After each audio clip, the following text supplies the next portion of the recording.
And there's some people that had seen some of the automation stuff I'd posted in the Client Ascension community, but they just had no like way of practically applying it to their business. And so I think the two together, so we formed Ops Kings, which is now it's a US based C Corp.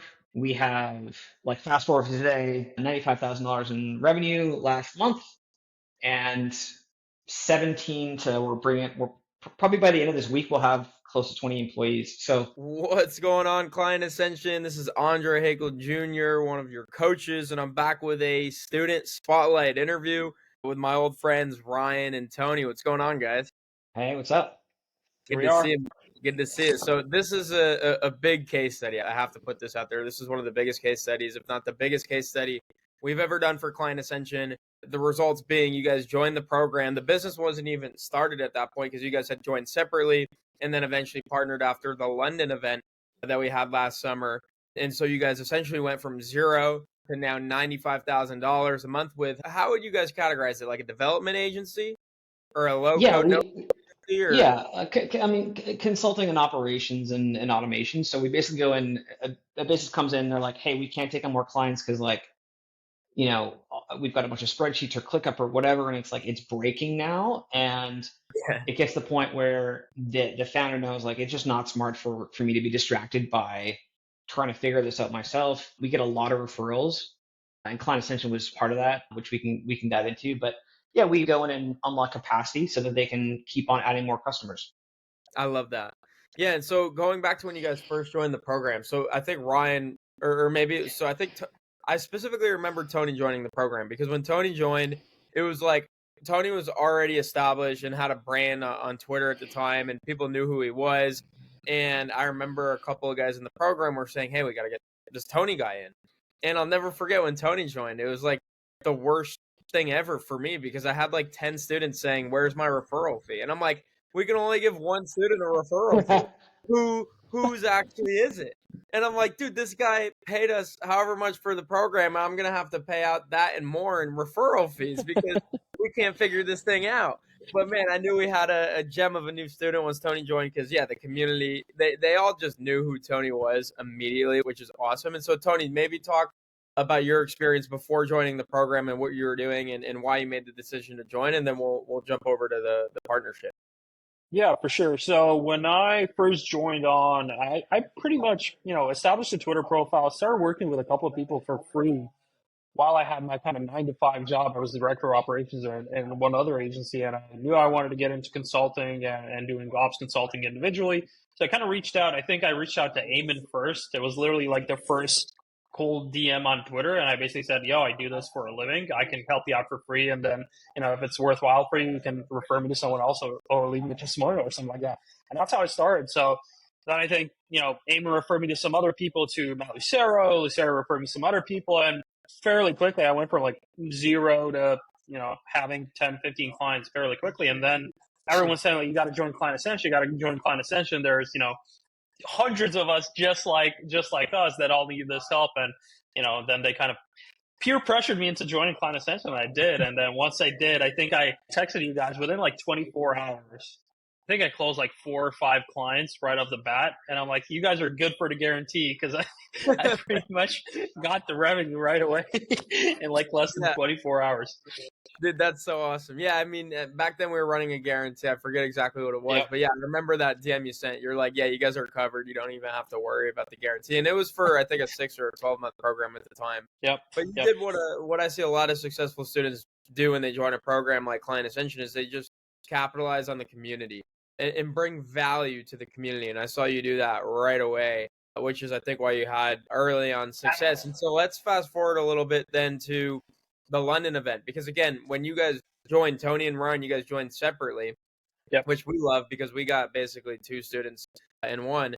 And we hosted an event in London last summer, and you guys both were out at the event. And I don't know if that was the first time that you guys had met, but after that event, essentially a partnership was established. And so how did that all happen? Yeah, so Tony, I think, DM'd me on Slack, like in the Client Ascension Slack community, and he's like, hey, like, we're both in the same space. We should connect in London.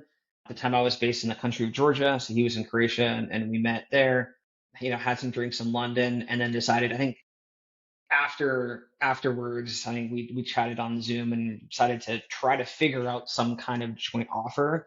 So we had a case where Tony was doing operations and he would fix a bunch of operational problems, but then would be left with problems that were clearly technological to solve. And I had the opposite problem, whereas I was doing automation. And when I joined CA, it was almost like the opposite story to Tony. I had no website, no offer, but also no customers. Like I had a friend of mine that I'd been just doing free work for. Wow. He then got me into like a rev share kind of thing, right? He was like insistent on paying me, but I had none of that stuff. So we met in London. I had no customers, no offer, no whatever, but we connected in Slack. We approached you, Andre, and we're like, hey, we want to just try some kind of like test offer. No idea what it's going to look like. But this was like, I think July or August of like last year. And then about a month after that, maybe less than a month after that, we landed like actual clients from Twitter and a bunch of referrals. And we kind of just, I think like the early momentum from the CA community really helped because we had people that Tony had worked with who were like, oh, sick, I get to do some automation stuff too. Like, that's amazing. And there's some people that had seen some of the automation stuff I'd posted in the Client Ascension community, but they just had no like way of practically applying it to their business. And so I think the two together, so we formed Ops Kings, which is now it's a US based C Corp. We have, like, fast forward to today, $95,000 in revenue last month, and 17 to we're probably by the end of this week, we'll have close to 20 employees. So it happened really fast. And I think a lot of the benefit of the CA community is like very much understated. If you do it right, if you do good work and you connect with people in the community, I think you can like legitimately launch your business. Yeah, it's so cool to see like some of the partnerships that were not formed until guys joined Client Ascension and then made it out to an event. Like you guys are a prime example of that, obviously. But then you have like guys like Cam and Presley that run Yeah. Twitch Curator, and they're the biggest content agency on socials Stacks, now. guys. You have Stacks, Yeah, the accounting, Stacks. and Alex. I mean, there's countless examples of these partnerships that have been established as part of the program. Ryan, one thing I'll recall for you as well. I don't know if this was when you partnered with Tony or before or during, but one strategy that worked incredibly well for you, because you said you came into the program essentially with nothing. You were kind of just Oh doing yeah, this like side. like But dude, you zero. Yeah. pretty quickly became like an influencer on Twitter through these DM giveaways. And so maybe talk about your explosive growth on X and how that Yeah. contributed to your guys' business Yeah. growth. Well, I mean, for probably the first year of our business, most of our leads would come through Twitter. We got a lead through Twitter yesterday or today. We had a sales call a couple hours ago, $4 million a year company. So yeah, I went from zero on Twitter before Client Ascension. I actually was like very skeptical that Twitter would be like any kind of serious business platform at all. And then I remember some of the coaching stuff, like specifically Dakota's stuff around like the content strategy and like how you write well was super helpful.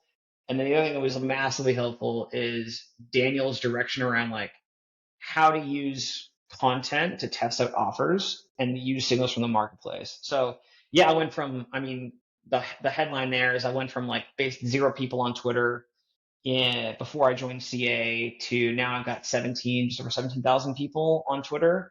And it's like you get real customers through there. You get very, very big businesses that have become like a foundation for our client base. We also get talent from there. I know what I've talked to you about how you can use a personal brand to get people that want to work with you. And like, I think you get like a discount. You get like this level of talent for like this cost because they see your work and they're like, I just want to work with you, man.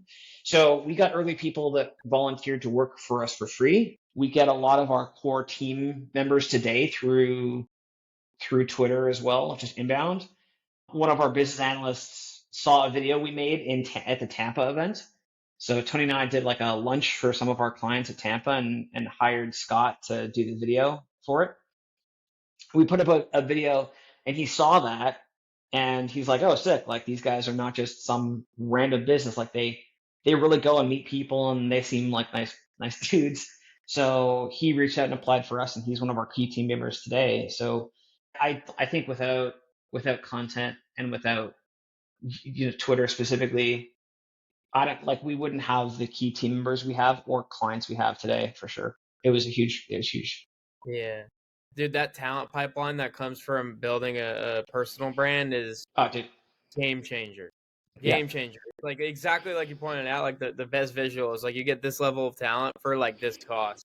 And it's not to say like you don't pay well. It's just to say that like people don't put pay above everything else when they Yeah. have an opportunity to work for someone they look up to and admire and actually are on board with the vision that you guys are setting out to accomplish. And that's the coolest thing, man. And it's not just the level of talent and the cost, but it's also like the buy-in and the culture Yeah. and like Yeah. the enjoyability of working with these guys in general. And so I've seen some of your posts on X. I've followed everything you guys are doing, and it just seems like you guys have a great culture. I mean, you had one of your guys at our most recent Tampa event a couple weeks back, and he was awesome. And just hearing his experience working with you guys, I mean, you guys have built a great culture, and I think a lot of that just stems from like you put out content that's on brand to who you are, and Yeah. the right people find it and want to work with you.